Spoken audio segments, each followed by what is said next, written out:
اعوذ باللہ من الشیطان الرجیم، بسم اللہ الرحمن الرحیم۔ 10ویں جماعت کے عزیز طالبات، السلام علیکم ورحمۃ اللہ۔ عزیز طالبات، جیسا کہ آپ جانتے ہیں کہ ہم اسے غزلیات کو پڑھ رہے ہیں۔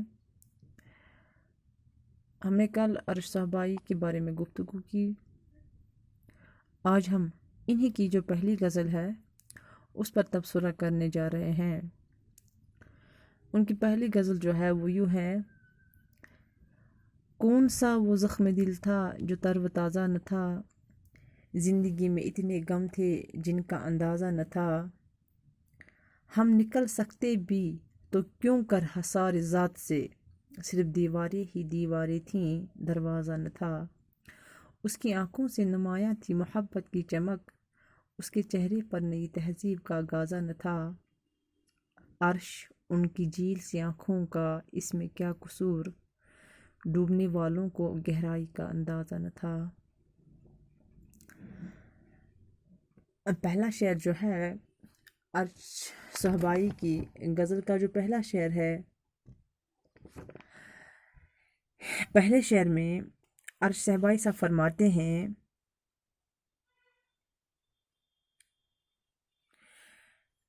کہ اس دنیا نے مجھے کتنے زخم دیے ہیں، ان کا کوئی شمار نہیں، اور ہر دکھ اور ہر زخم ایسا ہے کہ اگر میں بلانا بھی چاہوں تو بھی بلا نہیں سکتا ہوں، ہر دکھ جو ہے یا ہر زخم جو ہے وہ تازہ ہے، یعنی کہ زندگی نے اتنے غم دیے ہیں، زندگی نے اتنی پریشانیاں دی ہیں، زندگی میں اتنے مصیبت میں نے دیکھے ہیں کہ جن کا اندازہ نہیں لگا سکتا ہوں میں، یعنی کہ جن کو میں شمار بھی نہیں کر سکتا ہوں۔ کون سا وہ زخم دل تھا، یعنی کہ میں اپنے کن کن زخموں کو، اپنے کن کن درد مصیبتوں کو آپ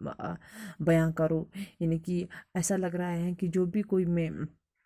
کسی بھی زخم کے بارے میں اگر آپ سے کہوں یا کوئی بھی مصیبت جو ہے جو میں آپ سے شیئر کروں تو مجھے لگ رہا ہے کہ وہ جو دکھ ہے، وہ جو درد ہے میری زندگی میں وہ تازہ ہے، ایسا لگتا ہے کہ وہ تازہ ہے، یعنی کہ میں شمار ہی نہیں کر سکتا ہوں کہ میری زندگی نے مجھے کتنی دکھ دی، میری زندگی میں مجھے کتنی غم ملے، میری زندگی میں نے کتنی مصیبتیں جھیلی ہیں، میں ان کو شمار بھی نہیں کر سکتا ہوں، یعنی کہ مجھے خود بھی اندازہ نہیں ہے کہ اس دنیا نے مجھے کتنے زخم دیے ہیں، ان کا کوئی شمار نہیں۔ دوسرا شعر جو ہے: ہم نکل سکتے بھی تو کیوں کر حصار ذات سے، صرف دیواریں ہی دیواریں تھیں، دروازہ نہ تھا۔ جو پہلی غزل ہے عرش صحبائی صاحب کی، اس پہلی غزل کے دوسرے شعر میں حصار ذات، یہاں پہ حصار ذات منشن ہوا ہے، یعنی کہ حصار ذات سے شاعر کی مراد اپنی ذات یعنی اپنے وجود کے کھول میں قید ہو جانا۔ انسان اکثر جب اپنے ارد گرد پھیلے ماحول کو پسند نہ کرنے کے باوجود بدل نہیں سکتا تو اس سے فرار حاصل کرنے کے لیے اپنے آپ میں کھو جاتا ہے، پھر ارد گرد ہونے والے ناپسندیدہ واقعات اسے متاثر نہیں کرتے۔ تو اسی کو بیان کرتے ہوئے عرش صحبائی صاحب دوسرے شعر میں فرماتے ہیں کہ انسان جب تک زندہ رہتا ہے تب تک وہ اپنے وجود کے پنجرے میں بند رہتا ہے، اس کے لیے اس چار دیواریں سے باہر آنا مشکل ہو جاتا ہے، چاروں طرف اونچی اونچی دیواریں ہوتی ہیں جن میں باہر نکلنے کا کوئی دروازہ نہیں ہوتا، لیکن زندگی جو ہے وہ ایسی قید ہے جس میں زندگی بھر انسان کو اپنی ہی ذات کی چار دیواریوں کے اندر قیدی بنا کے رہنا پڑتا ہے، قیدی بن کے رہنا پڑتا ہے۔ تو اسی کو اپنے آپ سے حصار ذات یہاں پہ استعمال ہوا ہے، تو اس کو شاعر نے مراد لی ہے اپنی ذات سے یعنی اپنے وجود سے۔ تیسرا شعر جو ہے: اس کی آنکھوں سے نمایاں تھی محبت کی چمک،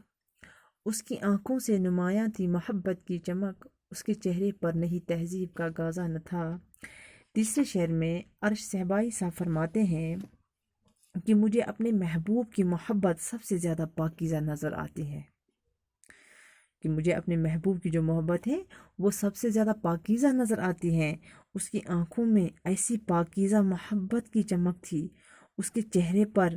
سادگی تھی، معصومیت تھی، نئی تہذیب کا نقلی پن نہ تھا، خود غرض نہ تھی، چاپلوس نہ تھی میری محبوب۔ اگر کچھ تھا تو کیا تھا؟ تو بے لوث محبت تھا، تو بے لوث محبت تھا۔ چہرے پر نئی تہذیب کا گازا نہ تھا، یعنی کہ اس سے مراد شاعر کی نئی تہذیب سے، یعنی کہ اس سے مراد یہاں پہ یہ کہ شاعر کی نئی تہذیب سے مراد ہے کہ آج کل کی جو یہ نئی تہذیب ہے، اس سے یہی کہ اس سے متاثر نہیں ہونا چاہیے۔ اسی لیے یہاں پہ ارشد بھائی صاحب فرماتے ہیں اپنے محبوب کی تعریف کرتے ہوئے کہ میری محبوب کی جو جھیل سی آنکھیں ہیں، میری محبوب کی چہرے کی خوبصورتی ہے، میری محبوب کی جو چہرے کی معصومیت ہے، چہرے کی سادگی ہے، اس میں نئی تہذیب کا نقلی پن نہیں ہے، اس میں نئی تہذیب کا اثر نہیں ہے، وہ نہ خود غرض ہے نہ چاپلوس ہے، اگر کچھ بھی ہے تو بے لوث اس کے اندر میرے لیے محبت ہے۔ مقطع میں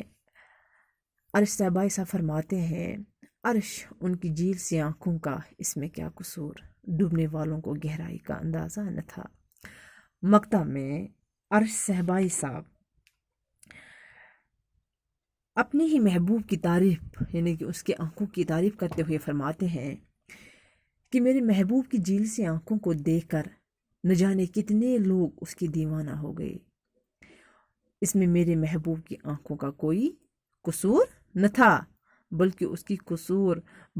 اس کی آنکھوں کی گہرائی کا اندازہ کسی کو نہ تھا، اسی لیے سب ڈوبتے چلے گئے، جس نے بھی دیکھا وہ میرے محبوب کا دیوانہ ہو گیا۔ اسی لیے عرش صاحبائی صاحب فرماتے ہیں عرش ان کی جھیل سے آنکھوں کا، اس میں کیا قصور، ڈوبنے والوں کو گہرائی کا اندازہ نہ تھا، یعنی کہ ان کی جھیل سے آنکھوں، یعنی کہ میرے محبوب کی جھیل سے آنکھوں جو ہے، میرے محبوب کی جو بڑی بڑی آنکھیں ہیں، اس کو دیکھ کر نہ جانے کتنے لوگ اس کے دیوانہ ہو گئے، یعنی کہ